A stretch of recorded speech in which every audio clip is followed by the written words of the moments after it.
we have not done this in a while, but we're going to do a set of Pilates with a focus on learning anatomy, basically the muscles.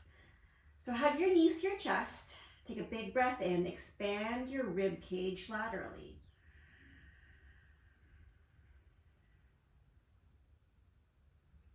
And let all the air out. We're relaxing first. No anatomy yet. Take a big breath in.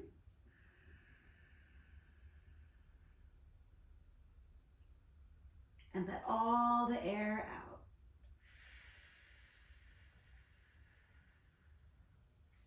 All right, so in every movement you have multiple muscles working, but I'm just gonna bring up the main ones for each exercise. So for all you anatomists out there, don't get mad that I'm not naming everything that's happening. Okay, your legs are gonna be hip distance apart and you're gonna start with some pelvic tilts. So you're curling your tailbone, which is your coccyx, it's a bone called your coccyx, and your sacrum up towards the ceiling and then laying it back down. Again, curl coccyx and sacrum up towards the ceiling. Meanwhile, your lumbar spine is pressing into the ground. And then relax. Exhale, press. Inhale, relax. All right, so when you're doing this, your tendency might be to squeeze your glutes, like pinch your cheeks together, but we're not trying to do that right now. If that was the case, then maybe you would be using your glute max. But what we are trying to use is our rectus abdominis, that six-pack muscle, is curling.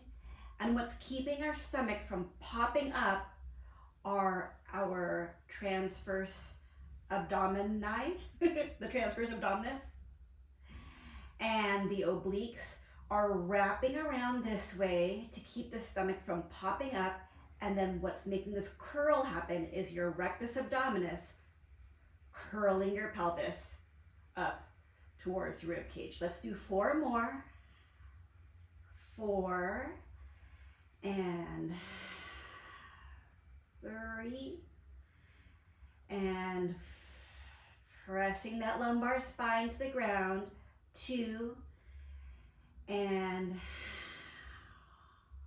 1. And then back to neutral.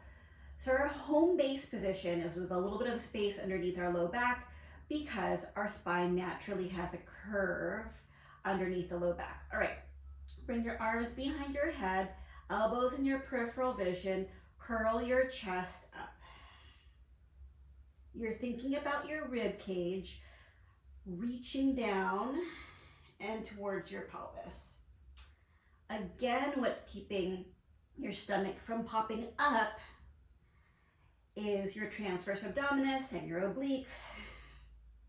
And what's curling your chest towards your pubic bone is again that rectus abdominis, shortening to curl you up. You also have muscles in between your rib cage, in between your ribs, your intercostals, that are helping you curl up. Hopefully your neck is relaxed in your hands.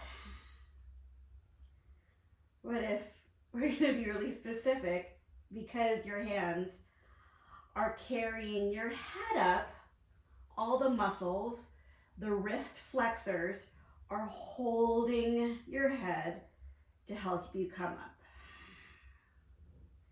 You might also feel your pecs curling to come up. But really what we are trying to focus on when we do this exercise, actually we're not trying to focus on muscles for real, but if you're trying to learn anatomy, your rectus abdominis is shortening to curl you up. Let's do 2 more. 2 and 1. So what I was alluding to is you don't necessarily want your focus to be on like, what muscle is tightening? Okay, you're gonna press down and lift your hips up. So in Pilates, we typically curl to come up and uncurl to come down. So let's do that. Let's do that. Because you could also just come up in one piece and come down. But for me, it feels better to curl up. So we're gonna curl up and come down. Exhale, curl it up. Inhale at the top. Exhale, come down. So you might be pressing your arms into the ground. You don't have to, but you might be doing that.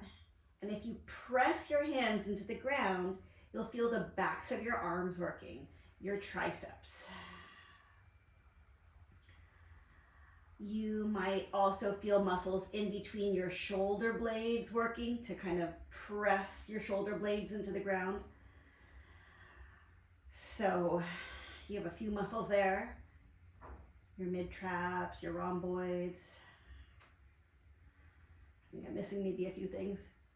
But mostly what's happening is you're lifting up with initiation of your rectus abdominis, and then when you're up here, you feel your glute muscles working. That's your gluteus maximus. It extends your hips. It does this motion. Let's do little pulses here. 6, 5, 4. If you feel the underside of you working, that's your glute max. 2, and 1. And that's what we're trying to work, but maybe when you did that, you felt your back tighten up, your paraspinals along your back. Your iliocostalis, longissimus, and spinalis. Those are your paraspinals. I haven't said those words in a long time. And as they attached to the bottom, you might be feeling that kind of tightening up happen. Okay, all right.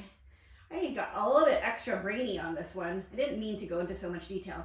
Okay, bring your hands behind your arms. At least you're still getting a workout. Take a breath in. Exhale, curl yourself up. Stack yourself tall. Those bones you're sitting on are your ischial tuberosities, or your sits bones. And then as you come down, you're rolling over your coccyx, sacrum, lumbar spine, thoracic spine, your shoulder blades or your scapula, and then the back of your head, your skull. And then curl it up, stack it up, sit on those ischial tuberosities, and lay yourself part way down, and you're gonna use your arms to curl up and come down. And the muscle that's bending your elbow is your biceps. You also are protracting your shoulder blades to curl you up. That feeling of pulling forward like that, you feel it along your chest. Those are your pecs working. And 3, 2, and 1. All right, lie on your side. And you're gonna keep your legs straight, lift up your top leg, bring it slightly behind your bottom leg, and then turn that leg slightly outward and lift it up and down. And maybe you're feeling that right here at your upper outer butt, right here. And that's your gluteus medius. It's probably not working in isolation, right? You have muscles that are keeping you from flopping forward. You have other muscles that are helping bring your leg back of your glute max. And 5, 4, 3, 2, 1. So if you felt it back here, that's your gluteus medius, a hip abductor, abductor, and now your hip adductors. So your inner thigh muscles, there's many of them. I'm not going to name all of them because I'll probably forget some of them. Well, maybe I'll name some. There's an adductor magnus, adductor brevis. Anyway, we'll keep it there because I'm afraid that I'm going to miss some. But anyways, your adductors are along that inner thigh. And you also have a long strappy one. I like the name of this one, gracilis. I'm just going to say that one just because it's a fun name to say.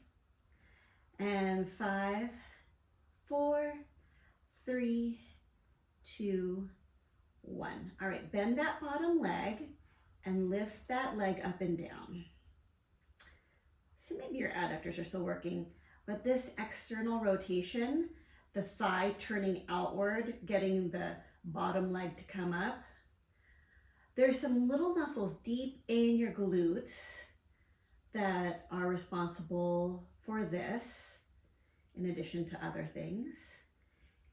And that is your piriformis, your superior and inferior gemelli, your obturator internus and externus, and your quadratus femoris. Those are 6 muscles. And let's go 4 more. 4, 3, 2, 1. All right, lie on your other side.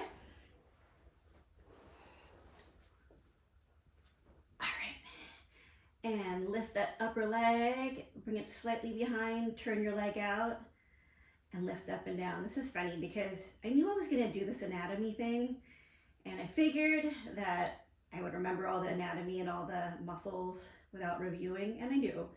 But it's a little different when all of a sudden I'm doing it on camera.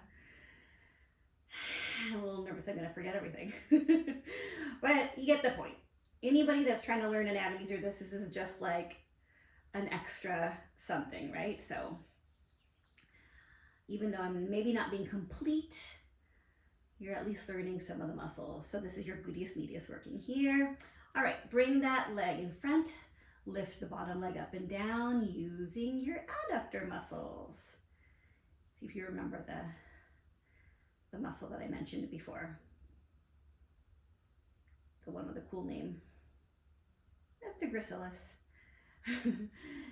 And 5, 4, 3, 2, 1. I guess pectineus is a pretty cool name of a muscle too. Anyway, okay, here we go. We're doing external rotation. And those are those same muscles, those 6 that I called out before. Sometimes people refer to them as the deep 6 to remember. Sometimes people use the mnemonic P, go, go, Q for piriformis, the 2 G's would be the 2 gemelli, and the 2 O's would be the 2 obturators, and then Q would be the quadratus femoris. And 5, 4, 3, 2, 1. Lie on your stomach. We're going to stretch the muscle at the front of your leg, and that's called your quadriceps. There's 4 of them. The four muscles at the front of the thigh. And I feel like when I'm in clinic and people are naming their muscles, that's the most common. The quadriceps and the hamstring are the most common muscles that people remember the names of, that they mix up. So the ones in the front of the thigh are called your quadriceps, and the ones in the back of your thigh are called your hamstrings. And let's do the other side.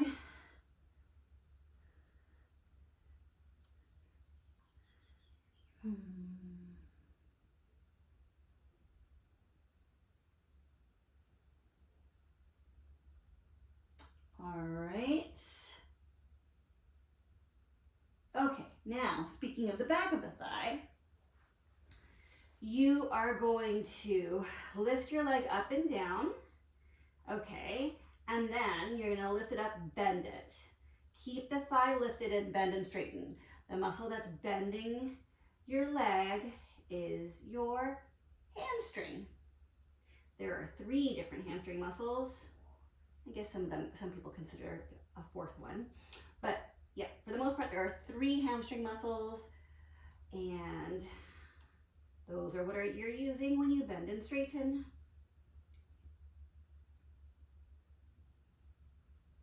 I guess those have cool names to share too. Semimembranosus, semitendinosus. That's weird. And the biceps femoris.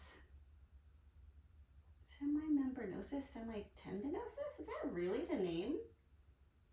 Did I get that right? All right, lift it up and down. I'm gonna look it up after, because tendinosis sounds like a bad name for a muscle. Okay, bend and straighten. And why semi? I'm gonna have to look up the origin of that. And 4, 3, 2, 1. All right, that's it for the anatomy lesson. I hope you enjoyed that.